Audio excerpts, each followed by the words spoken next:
Are you looking at buying a new home or investment this year? Chances are you may have to consider buying a property at auction. So that's what we're going to discuss today. What to do before, what to do during the auction process, what to do if the property is passed in.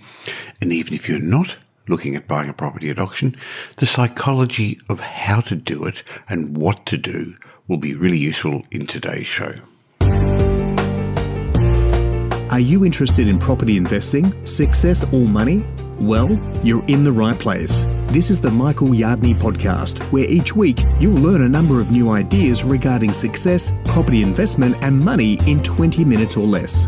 Our show is brought to you by Metropole, who specialise in helping you grow, protect and pass on your wealth through strategic property advice. Now here's your host, Michael Yardney, who has once again been voted Australia's leading property investment advisor. That's the fourth time he's won a similar award in the last 6 years.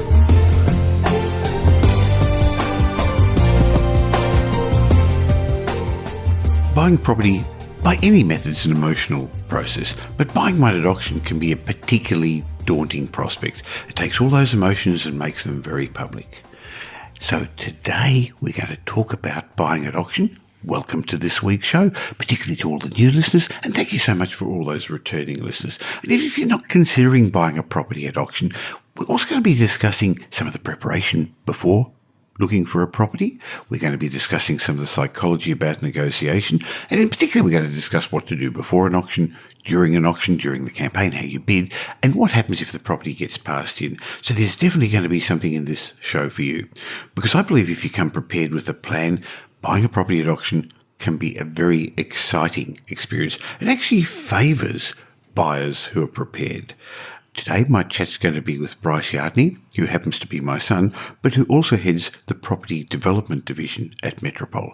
Now, Bryce, apart from being involved in the property developments, purchases development sites and has for many years now at Metropole. So he buys a lot of properties at auction, and these are million-dollar properties, multi-million-dollar properties often, and against stiff competition, experienced competition. So who better to tell you how to get involved in an auction and how to win at auction? Before we have this discussion, I just want to remind you that I'm just about to start my round of seminars around Australia, my annual National Property Market and Economic Updates. And I'm being joined by Andrew Wilson, Australia's leading property economist, Ken Race, and a group of local finance and property experts. And I've been running these seminars and they sell out every year for about 17 years.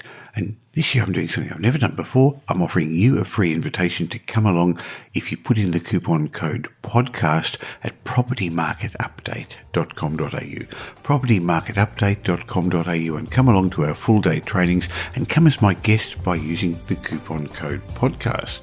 Okay, now let's get on to the chat I had with Bryce a couple of weeks ago.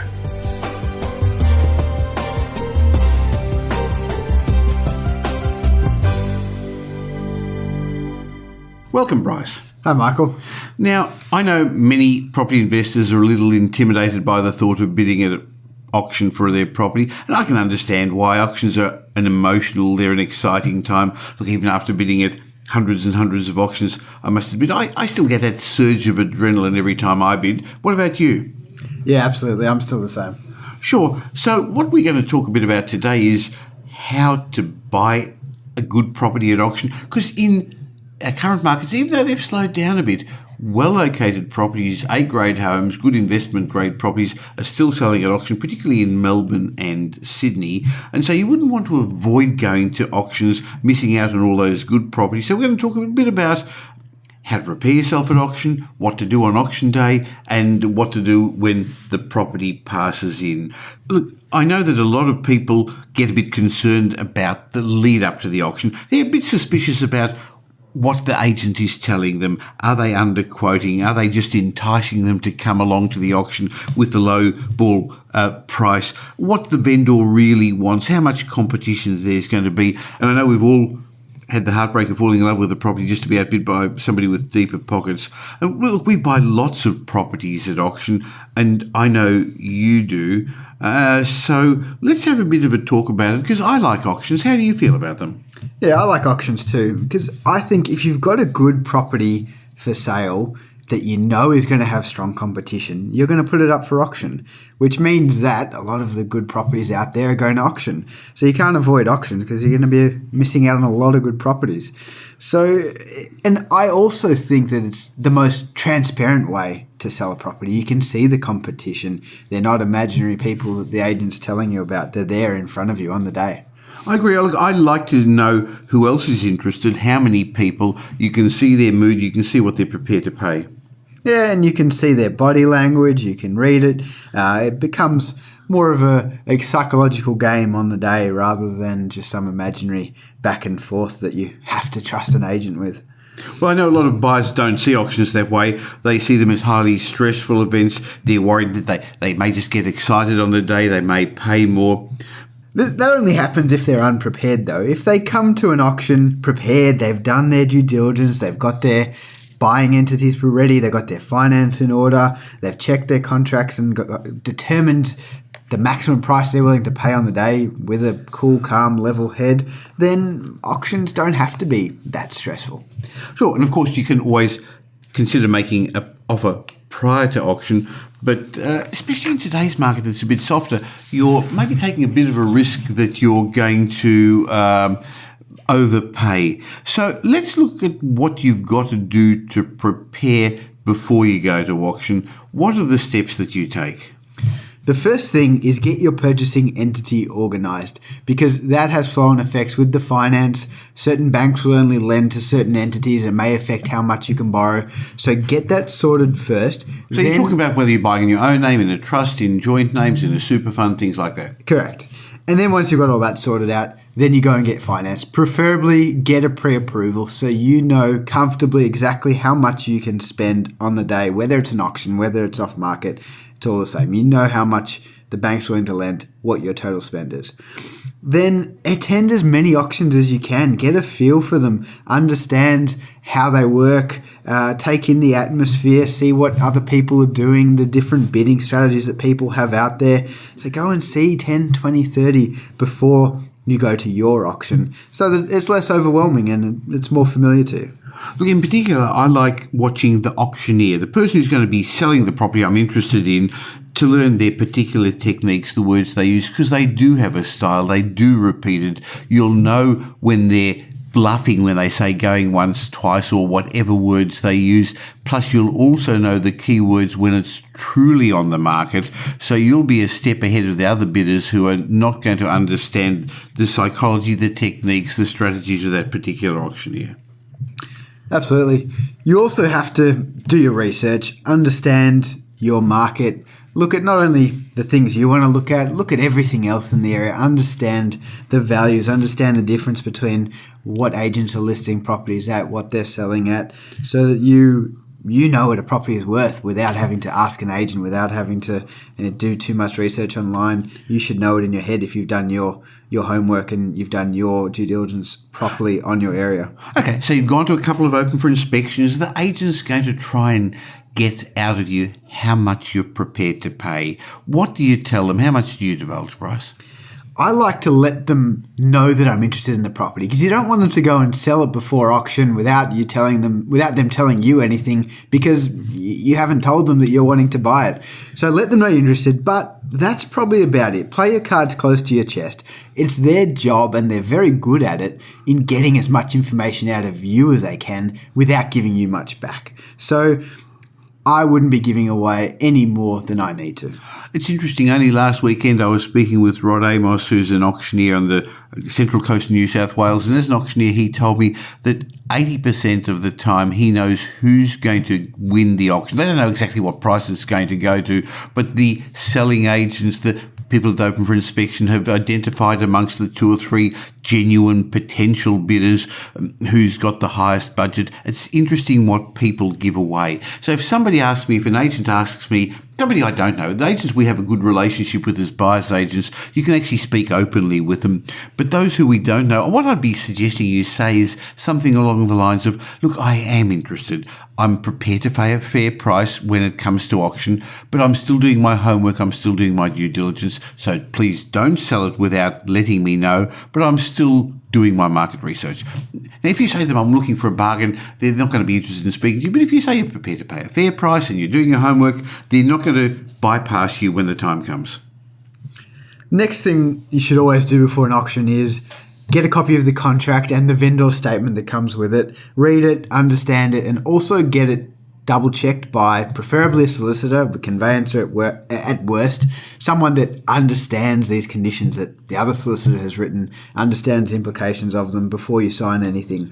I guess that's a good point, because you are allowed prior to the auction to ask for amendments to the contract. You're allowed to ask for a smaller deposit, a longer settlement date, or special conditions. You can't, once you've bought at auction, which is an unconditional sale, you can't back out. So get your solicitor to check the contracts, ask any questions that you require, and prior to the auction, speak to the agent about any special requests you've got. It's also the time to do any checks. If you've got to do a building and pest inspection or a strata inspection or anything else, you've got to do that in advance, because again, an auction and a purchase a day or two before or a couple of days after is in auction conditions and is therefore there's no cooling off period. The other thing you should consider doing is getting an experienced negotiator, an experienced buyer's agent on your team to bid on your behalf and level the playing field for you on the day. That's a good plug for Metropole, Bryce. Well done. I would have not expected anything different of you. So, okay, Bryce, now we're turning up. It's auction day. And one of the things some people even forget is they forget to bring a checkbook. Yeah, absolutely. Most of us don't have checkbooks anymore. I know I don't have one. So organise something with the agent beforehand, whether that's that you'll do an electronic transfer on the day, you'll do a transfer on Monday, or bring a bank check. You can always bring a small bank check for $10,000 and then pay the deposit, the balance of the deposit within a few business days. I do that quite often because, you're right, most people just don't have checkbooks anymore. You also have to go with the price that you're going to be prepared to pay in mind. And I like going with 3 prices. I've done my homework, I've done my due diligence, I know what the property market price is, but I have also set myself a price the price I'd love to get it at, which is a little bit below market price. I set a fair market price, which in today's market, if it's a good property, I'm prepared to pay. And the third price I like to set myself is a walk-away price. I'm prepared, if it's a good property, to pay a little bit over market price. It'd be really silly to miss a good property, a good investment grade property, or a special home for $1,000, $2,000. So I never finish on a round number. Isn't it interesting how many people finish at $750 or $800 or $1 million? Absolutely. It happens every time. Someone will stop at a round number or one bid over a round number. So I always say to my clients, we need to go in there with 3 or 4 bids above that round number, because it's just a psychological barrier, isn't it? Otherwise, it's just an arbitrary number.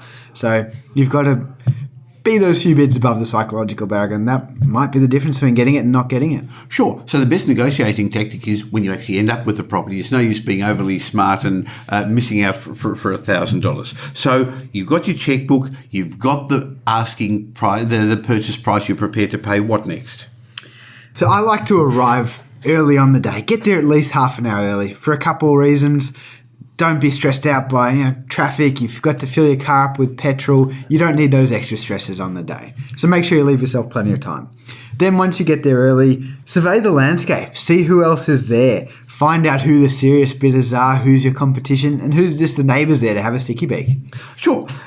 Also, it's important to portray confidence. So go along dressed appropriately. The other bidders have to think that you've got deeper pockets than them. They've got to think you've got no limits. Now, I like turning up in my expensive Bentley, standing out the front, leaning against the car, dressed appropriately. Of course, not everyone can do that, but the concept is that it's them that you've got to psych out, not the auctioneer, because like you, other people go with the limit, and other people sometimes exceed their limit. You want them not to go that extra bid or two. Those last couple of bids are the sweet ones that would be nice if they missed out on, that you could end up buying the property.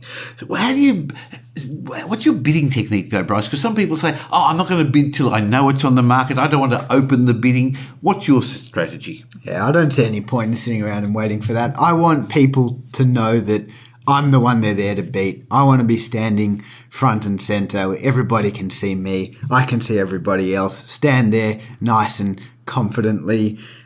open the bidding as well, and open the bidding nice and high with a good, loud, strong bid in full numbers. Say $550,000 instead of 550, or just adding another 5 to a number. It makes it sound more real. It makes it sound like a bigger number when you're saying it out in full. And then every other bid should be just as strong as your first, including your last. That's probably the most important one, that your last bid is as strong as your first, because you want to give off that impression that you're not stopping. You're just going to keep coming back quickly, strongly, and they're the ones that need to back off. Definitely, and that's why you watch the competition and you see, because when they slow down, when the increments become less, when they go back on the phone and ask somebody's opinion, when they talk to their wife about should they make another bid or not, you know they're reaching near the end, and that's why you've got to, as soon as they finish, before the words come out of their mouth, say your bid again straight away and just as confidently, and as you say, out loud and out in full. Don't be fooled by the agent, though. If it's the auction bidding stalls by them saying, oh, look, just make another bid. We'll put it on the market. Because I've seen that happen where that happens and all of a sudden they say it's on the market and people out of the woodwork who didn't bid before start bidding. So I'd rather make it passed in to me. Yeah, absolutely. If it's going to pass in, make sure you're in the box seat. Get your bid out there, because you have that first right to negotiate with the vendor exclusively. They have to deal with you. They can't deal with everybody else.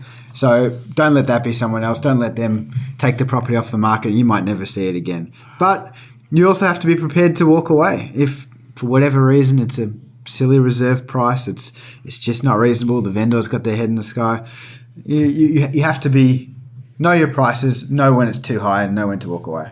So we've spoken a bit about the pre-auction due diligence. We've spoken a bit about what to do at auction day. We're going to come back after the break and have a talk about what to do when the auction passes in.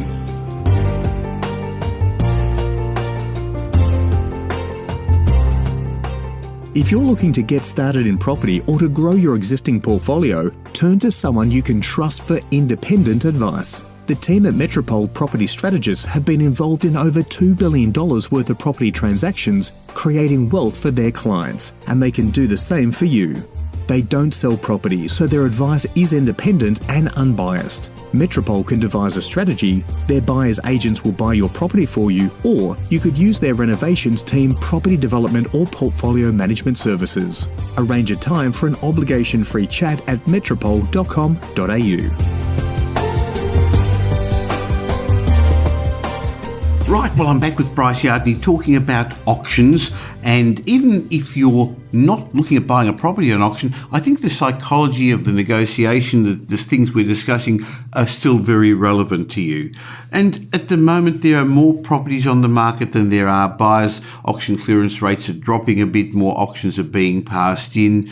So sometimes you turn up at auction keen to buy your next home or your investment property, and the auction stalls and it's passed in. So what do? You need to put yourself in the position to be able to negotiate with the vendor. That means it has to pass into you. You have to have had the highest bid at the auction before the auctioneer passes it in.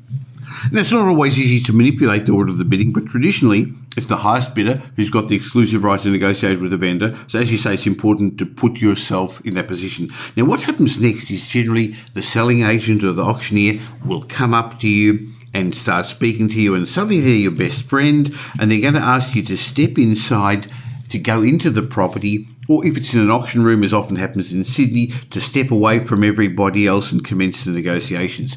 But don't be fooled. The other agents are approaching the underbidders to explore their level of interest and to keep them hot, just in case the negotiation with you falls through. So what do you do, Bryce, if they ask you to, let's just come inside so we can talk? Look, unless it's absolutely pouring rain outside, I would not follow the agent inside. And worst comes to worst, I would at least ask somebody else to stay outside. One of your team. One of my team. Have a look. Find out if the agents or the other agents that are speaking to underbidders, are speaking to other people out there, because they need to be exclusively negotiating with me. But we're not going to follow them in. We're not going to go into their ground where they want us. We want to show a position of strength, be outside on our turf rather than walk into their turf. Well, It's interesting. They're using the psychology of the perceived pressure of competition outside breathing down your neck, waiting for an opportunity to negotiate as a negotiating tool against you. But it's often interesting. Sometimes people hang around, but often they walk away. So I've found the tactic of, like you, displaying strong body language, standing on my own turf, even though I may still have butterflies in my tummy, it actually surprises those when you say, no, actually, thank you very much. I don't want to go inside. Do you mind if we actually just have a chat out here? Now the game begins. So what do you ask them? So the first thing I'm going to ask them is, what is the vendor's reserve price? And remember that the reserve is the minimum price that the vendor told the agent before the auction he would accept for this property. So now we're asking them again, what is that reserve price? Because we haven't hit it at the auction. It doesn't mean he's going to accept that now. He's got to reevaluate what the market's really telling him. Yeah, absolutely. So when they come back to you with that reserve price, you should sound so surprised, balk at it, and say, I understand that's the price that the vendor was hoping for before the auction, but now they've seen the auction, they've seen what the market's willing to pay. What's the lowest price that they're willing to sell for now? So that next step really depends upon what the vendor wants, what you believe the property is worth based on your own pre-auction research. Look, if you're like me, you've already estimated what it's worth. As we said, I'd have to have those three different prices there. And of course, just because the property's passed in at a particular figure, that doesn't really mean it is the market price. There's sometimes reasons why other people don't bid. So occasionally properties are passed in below market price. So I see it really as just another starting point for negotiation. It's important to remember that the reserve prices they had before the auction, they're under no obligation to tell you what that is. They could tell you a completely different price now because they have this understanding that you're going to meet somewhere in the middle, so they can move that middle by giving you a higher reserve price than what they had going into that auction. Well, that's smart. So basically they push it up a bit and you think, I'm going up, and you sort of... Yeah, you think you're getting yourself a bargain, you're giving them less than what they want, but really what they want is not what they've just told you. The price has changed because now it's just you and them. So you use words a bit like, look, I've already offered you the upper end of what I think the property is worth, even if it's not the case. If there's other buyers waiting in the wings, you may negotiate differently. But I know actually just last weekend you had no one else there. You're the only bidder. How do you handle that? Yeah, it's a lot easier in that case that you're not under time pressure. You do have that ability as well to walk away. Perhaps the negotiation can finish that afternoon, that evening, even the next day. That's happened to me before. You don't want to do that if there's competition, if somebody else is going to buy it. But if you know it's just you and there's nobody else and it's just between you and the vendor, don't be afraid to drag it out for hours, days even. Well, remember, they're going to be in a very different emotional state than you. They're going to be quite down. They're going to be quite despondent because there's been all that lead up to the auction. They've had to organise themselves, and so all of a sudden they're a bit let down. So they may be a little bit vulnerable. Now, you're not taking advantage of people, but you're taking advantage of the situations. But you'll often hear an agent say, look, would you meet the vendor halfway? How do you feel about that? You're absolutely not obliged to meet them halfway. And if they come down $10,000, for example, you're not obliged to go up $10,000. So I guess the bottom line is this is where you need a professional negotiator. Now, in a previous Michael Yardney podcast, we had a chat with George Raptis about how to negotiate like a pro, and we learned it from a negotiating pro. So if you haven't listened to that episode, go to iTunes, go to Stitcher, go to michaelyardneypodcast.com and just do a quick search on negotiation, and you're going to hear a great episode because it is important to negotiate smartly because you're dealing on the other side with professional negotiators. So that's why I just concur with what you said earlier on, Bryce, that if you're considering buying a property at auction, why not level the playing field yourself? Why not have a professional buyer's agent at your side representing you? And I'd be remiss if I didn't say that's exactly what our team at Metropole does in Melbourne, Sydney and Brisbane. It levels the playing fields in so many ways. So we're back into the throngs of auctions at the moment. So if you're looking to buy a property, I hope the discussion we've just had today is going to give you some good, useful tips. Thanks for your time, Bryce. Thank you. Well, there you have it.